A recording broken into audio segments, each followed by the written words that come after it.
Iya, kalau bicara humas sebenarnya, saya sering mengatakan ke teman-teman, humas itu ya menjadi beranda kita punya lembaga. Kalau beranda kita kelihatan tidak baik,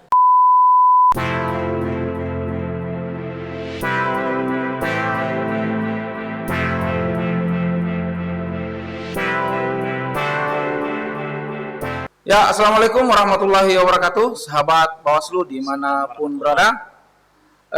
Kembali kita hadir di acara podcast Bawaslu Kota Makassar. Dan kali ini kita menghadirkan salah satu pimpinan Bawaslu Provinsi Sulawesi Selatan. Dan hadir di tengah kita Pak Saiful Jihad. Assalamualaikum Pak. Waalaikumsalam warahmatullahi wabarakatuh. Apa kabar nih? Alhamdulillah baik-baik. Nah, beliau ini adalah salah satu pimpinan Bawaslu Bawaslu Provinsi Sulawesi Selatan, dan beliau menyempatkan hadir untuk mengisi salah satu podcast kami hari ini. Nah, kita langsung saja berkenalan. Mungkin masih banyak sahabat-sahabat Bawaslu di luar sana yang mungkin masih penasaran tentang sosok pimpinan Bawaslu Provinsi kita ini. Pak Saiful, ini menjadi komisioner Bawaslu Provinsi Sulawesi Selatan ini sejak tahun berapa, Pak? Ya, ini periode pertama. Kami kemudian terpilih tahun 2018. Insya Allah periodenya berakhir di 2023 nanti. Oh, 2023. Nah, sebelum di Bawaslu, apakah Pak Saiful Jihad ini pengalaman kepemiluan sebelum di Bawaslu? Bisa dijelaskan? Ya, Pak? sebenarnya sejak 2004 saya pernah menjadi panwas di Kota Parepare. Nah, selain jadi panwas, kemudian ikut aktif di kegiatan-kegiatan memang di pemantauan. Kami punya lembaga yang kemudian menjadi konsorsium di JPPR dengan teman-teman, ada LKPMP, saya pernah aktif juga di LKPMP, dan menjadi bagian untuk terus mengawal proses demokrasi di daerah kita pada khususnya. Ya, ini kan menjadi pengawas, kemudian menjadi terlibat di dalam sistem demokrasi kita ini kan sudah lama, Pak Saiful. Nah, tantangan-tantangan selama ini yang Pak Saiful hadapi selama menjadi pengawas minimal pada saat berada di Bawaslu Sulsel? Ya, saya kira tantangannya gini, kita berharap demokrasi kita ke depan semakin baik. Tentu kita tidak bisa menyulap proses demokrasi yang mungkin selama ini kita anggap masih kurang menjadi baik sempurna. Kita butuh proses waktu yang panjang. Nah, untuk itu memang kemudian karena tantangannya demikian, maka kita juga harus berproses. Nah, ketika 2004 sudah mulai proses demokrasi di mana panwas secara mandiri, waktu itu masih panwas namanya. Di Sulsel, Prof. Aswanto yang jadi ketua waktu itu, dan di RI waktu itu Prof. Komarudin Hidayat. Nah, membangun demokrasi itu tidak sederhana. Demokrasi ini adalah milik bersama. Demokrasi ini kita harus letakkan sebagai sebuah proses yang diharapkan bisa dilakukan oleh semua pihak terlibat. Nah, membangun keterlibatan semua pihak itu juga tantangan. Yeah. Sehingga misalnya ketika kita menganggap ada kritik kita misalnya terhadap proses demokrasi yang belum sehat, misalnya masih ada politik uang, masih ada penyebaran hoax apa segala, masih ada caci maki satu dengan yang lain, itu tidak akan bisa selesai kalau kita hanya bicara misalnya mengajak calon untuk mengatakan jangan melakukan itu. Tetapi kita harus sama-sama membangun kesadaran bersama dari masyarakat. Nah, membangun kesadaran bersama dari masyarakat itu adalah tantangan tersendiri, karena kita tidak bisa hanya bicara di depan umum atau kita sudah menganggap selesai ketika kita sudah bersosialisasi memanggil beberapa orang, itu tidak. Kita butuh kerja dan kita tidak boleh putus asa. Satu hari orang terpengaruh dari apa yang kita sampaikan itu sudah bagus dan tidak boleh berhenti. Jadi itu partisipasi masyarakat yang dibutuhkan. Ya. Nah, selama di Bawaslu Sulsel, bagaimana tanggapan keluarga, Pak Saiful? Ya, keluarga sudah paham sih. Saya sejak dulu sebelum nikah dengan istri sudah tahu kerja saya yang hampir jarang tinggal di rumah. Wah. Saya dulu waktu masih kuliah, sambil kuliah saya dirikan sekolah. Di sekolah ada beberapa aktivitas, saya buat lembaga pelatihan komputer, saya buat tabloid, saya buat pelatihan-pelatihan, kegiatan-kegiatan yang dibutuhkan oleh siswa-siswa. Sehingga memang sejak dulu saya memang aktivitas saya ke sana. Nah, ketika nikah dengan istri, ya saya sudah sampaikan aktivitas saya begini. Kalau mau menerima saya dalam kondisi begini, dan betul. akan sulit saya berubah. Saya akan hidup dalam kondisi itu. Dan Apalagi kita di pengawas ini, waktu itu kan tidak ada waktu kerja. Karena 24 jam kerja itu jadi pengawas. Alhamdulillah sampai sekarang istri memahami tugas-tugas saya. Dan saya juga mencoba menerapkan bagaimana ketika saya, alhamdulillah sejak saya nikah juga dengan istri, saya juga tidak pernah, misalnya saya ingin mencoba menerapkan apa yang saya pahami tentang demokrasi misalnya, saya tidak pernah mengajak istri saya, kau coblos ini misalnya. Ketika istri saya mengatakan siapa calon, siapa dicoblos, ini calon, silakan dibaca profilnya, silakan pilih menurut Anda, karena ini adalah kebebasan Anda untuk memilih. Jadi demokrasi itu harus dimulai dari lingkungan kita harus mulai dari keluarga. Nah, Pak Saiful, ini kan Pak Saiful di Bawaslu, kemudian diamanahkan untuk menjadi Kordif Humas. Nah, apa yang telah dilakukan dan apa yang akan dilakukan ke depan terkait divisi Humas ini di Bawaslu Sulsel? Iya, kalau bicara Humas sebenarnya, saya sering mengatakan ke teman-teman, Humas itu menjadi beranda kita punya lembaga. Kalau beranda kita kelihatan tidak baik, maka bisa saja orang tidak akan mau singgah. Oleh karena itu, agar orang mau singgah ke rumah kita, maka perbaikilah berandanya. Humas adalah salah satu bagian penting dalam lembaga kita. Bagaimana agar orang kemudian melihat lembaga kita ini, melihat cantik, dari luar sudah melihat cantik, dan tentu kita berharap cantik juga ke dalam. Karena untuk menampilkan yang keluar, kita berharap di dalam juga cantik. Nah, untuk itu kepentingan tugas kita di Humas pada khususnya adalah bagaimana membranding lembaga kita menjadi lembaga yang dipercaya publik. Karena bisnis kita di Bawaslu bisnis trust, bisnis kepercayaan.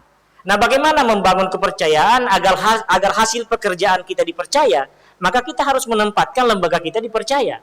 Nah, untuk bisa dipercaya, kita harus branding lembaga kita sebagai lembaga yang dipercaya. Mengkomunikasikan keluar bahwa lembaga kita dipercaya, tentu tidak sekedar menyampaikan, tapi bagaimana strategi kita menyampaikan, bagaimana membangun komunikasi, bagaimana membangun relasi, bagaimana membangun hubungan dengan eksternal, hubungan masyarakat pada khususnya, atau lembaga-lembaga yang lain, agar kemudian mereka percaya ke kita. Nah, untuk itu kita harus buat program yang membuat mereka percaya. Medium-medium yang kita pakai harus kita akses semua. Kita harus bisa menggunakan medium, platform yang memungkinkan bisa menjangkau yang menjadi target kita. Katakanlah kita di Sulsel, ada 6 juta misalnya pemilih.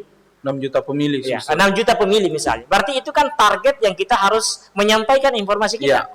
Nah, oleh karena itu kita harus menggunakan berbagai macam platform untuk bisa menjangkau. Sosial media ini. Sosial media kita harus pakai, berbagai ruang-ruang kita harus pakai, dan yang ketiga adalah kita juga harus bermitra dengan lembaga-lembaga penyiaran, lembaga-lembaga yang bisa mempublish informasi yang mungkin jangkauannya lebih luas dari kita. Jadi membangun jejaring dengan teman-teman media itu menjadi penting. Sehingga bukan hanya kita yang memberitakan apa yang kita kerjakan, tetapi kita juga bisa diberitakan oleh lembaga-lembaga di luar kita tentang apa yang kita lakukan, sehingga masyarakat kemudian percaya bahwa kita betul-betul hadir untuk kepentingan penguatan demokrasi. Ini kan ke depan ini kita kan menghadapi pemilu serentak 2024, di mana pemilihan presiden, kemudian pemilihan legislatif itu bersamaan. Nah, ada tantangan tersendiri yang dihadapi oleh pengawas. Nah, sebagai Kordif Kehumasan di Bawaslu Sulsel, nah apa yang saja sudah dibekali ke kabupaten-kabupaten kota terkait tentang kehumasan dalam menghadapi kontestasi pemilu serentak ini, Pak Kordif? Teman-teman humas harus bisa tadi pertama menjelaskan itu, menjelaskan ke publik tentang apa yang kita kerjakan, menjelaskan ke publik agar publik percaya apa yang kita kerjakan, sekaligus bisa menjawab hal-hal yang kemungkinan publik pertanyakan. Humas bukan hanya sebagai corong, tetapi dia juga bisa menjadi mata dan telinga Bawaslu. Dia harus banyak mendengar, banyak melihat apa yang didapatkan dari informasi yang berkembang di luar. Itu kemudian harus disampaikan ke pimpinan di masing-masing kabupaten kota untuk kemudian direspon. Jika ada informasi yang mungkin miring terhadap Bawaslu, maka harus disampaikan ke pimpinan untuk direspon pimpinan sebagai bagian dari klarifikasi. Jadi humas tidak hanya sekedar sebagai corong, dia juga harus menjadi mata dan telinga Bawaslu. Hasil amatan, hasil yang didengar, yang dilihat, itu disampaikan ke pimpinan untuk kemudian direspon jika ada hal-hal yang penting untuk direspon. Nah, humas harus kuat dan bisa bekerja untuk seperti itu. Jadi itu tadi urgensi kehumasan dalam pengawasan pemilu, Pak Suryatno. Nah, selanjutnya pertanyaan, mungkin ini pertanyaan banyak orang, Pak Suryatno. Ini kan Bawaslu baru-baru ini membuka launching meja bantuan pemantau. Oh iya. Nah, banyak pertanyaan di luar. Ini Bawaslu katanya sudah merekrut pengawas. Nah, makanya mungkin Pak Koordif Humas ini bisa menyampaikan ke sobat-sobat Bawaslu Kota Makassar mengenai bedanya antara pemantau dan pengawas. Jangan sampai masih banyak sahabat-sahabat di luar yang menganggap bahwa terbukanya meja bantuan pemantau ini adalah pendaftaran pengawas. Mungkin bisa disampaikan. Ya, di undang-undang memang kemudian memberi ruang bahwa di antara ruang-ruang partisipasi masyarakat itu adalah pemantauan. Di Undang-Undang Nomor 7 jelas. Jadi pemantau itu adalah salah satu ruang yang bisa menjadi ruang masyarakat untuk berpartisipasi. Iya. Jadi beda pengawas dan pemantau. Pengawas ini secara struktural itu menjadi bagian dari Bawaslu. Jadi di bawah Bawaslu di tingkat kecamatan ada namanya Panwascam. Di tingkat desa kelurahan ada pengawas desa dan kelurahan. Di tingkat TPS ada pengawas TPS atau PTPS. Nah, mereka ini secara struktural menjadi bagian dari pengawasan, pengawas. Mereka ini punya tugas-tugas yang sudah diatur dalam undang-undang maupun peraturan Bawaslu tentang tugas-tugas masing-masing tingkatan kepengawasan ini. Nah, untuk pemantau itu sebenarnya lebih pada mendorong partisipasi masyarakat, sehingga ketika dia mau bersedia secara badan hukum lembaganya bersedia menjadi pemantau atau berniat jadi pemantau, silakan kita buka. Tetapi memang salah satu syaratnya adalah mereka memang sudah bersedia karena yakin bahwa mereka punya modal untuk memantau, karena mereka harus membiayai. Biaya sendiri. Jadi biayanya biaya mandiri. Paling Bawaslu hanya tugasnya ketika ada teman-teman yang mendaftar, itu diterima pendaftarannya, kemudian diregister, sertifikasi di Bawaslu kalau pemilu, kemudian nama-nama pemantaunya di setiap daerah, setiap titik itu disampaikan. Biasanya kita sampai membuatkan ID card. ID card untuk pemantau. Tetapi jadi fasilitas dari Bawaslu ID card untuk dipakai ketika ada pemantauan. Pemantau yang lolos sudah sertifikasi di Bawaslu. Jadi itu untuk pemantau. Jadi betul-betul mendorong partisipasi masyarakat. Teman-teman, apakah perguruan tinggi ataukah LSM atau NGO yang punya kepedulian untuk mengawal proses demokrasi kita ini, ayo kita sama-sama mendaftar jadi pemantau, tetapi memang syaratnya adalah biayanya biaya mandiri. Tidak ada honor dari Bawaslu. Tidak ada honor dari Bawaslu. Nah, ini yang sering salah kaprah di masyarakat, Pak Koordif Humas, bahwa dia menyamakan antara pemantau dan pengawas. Nah, selanjutnya yang diharapkan untuk menjadi lembaga ini apakah perorangan atau lembaga? Kalau dalam aturan sebenarnya itu adalah badan hukum. Jadi dia berbadan hukum. Jadi mendaftar, misalnya ada lembaga dia daftar yang punya badan hukum. Perguruan tinggi kalau dia dari rektor kan sudah ada badan hukumnya di perguruan tinggi, bisa mendaftar juga. Tinggal menyampaikan berapa pemantau yang akan dipakai, daerah mana saja yang akan dipantau. Nah, pada titik-titik ini disampaikan, bahkan lengkap dengan nama, karena kita akan daftar, bahkan biasanya yang lalu kita sampai buatkan sertifikat yang pemantau setelah selesai melaksanakan tugas. Nah, kalau objek sasaran pemantau itu yang mana? Apakah yang disasar itu sama dengan misalnya kalau terjadi pelanggaran dia menangani atau bagaimana? Ya enggak lah. Jadi yang menangani pelanggaran itu pengawas. Oh, pengawas. Panwas. Oh. Jika ada pelaporan, laporkan ke Panwas. Laporkan ke Panwas. Pemantau punya hak kewenangan untuk melaporkan. Melaporkan. Nah, jadi dia baiknya melaporkan ke Panwas jika ada dugaan pelanggaran. Yang proses adalah Panwas, bukan pemantau yang proses. Batasan-batasan pemantau pun ketika di TPS ada. Jangan sampai mereka masuk juga di apa namanya? Enggak. Jadi kan itu. Orang yang ada di TPS itu sudah ditentukan, ini orang yang ada di TPS. Pemantau bukan jadi bagian. Jadi tidak apa-apa memantau dari luar, prosesnya, mencatat. Jika ada indikasi pelanggaran, tidak apa-apa melaporkan ke Bawaslu. Karena di antara yang boleh memberikan laporan jika ada dugaan pelanggaran, pemantau adalah salah satunya. Ya mungkin sahabat-sahabat Bawaslu dimanapun berada mungkin sudah tercerahkan ya soal perbedaan antara pemantau ini dengan pengawas. Iya. Nah selanjutnya mungkin sahabat-sahabat Bawaslu masih perlu mendapatkan informasi terkait tentang kehumasan ini. Ya. Ini kan Bawaslu Sulsel salah satu yang telah dilakukan adalah apresiasi kehumasan Bawaslu Kabupaten Kota. Bagaimana pimpinan? Iya, sebenarnya gini.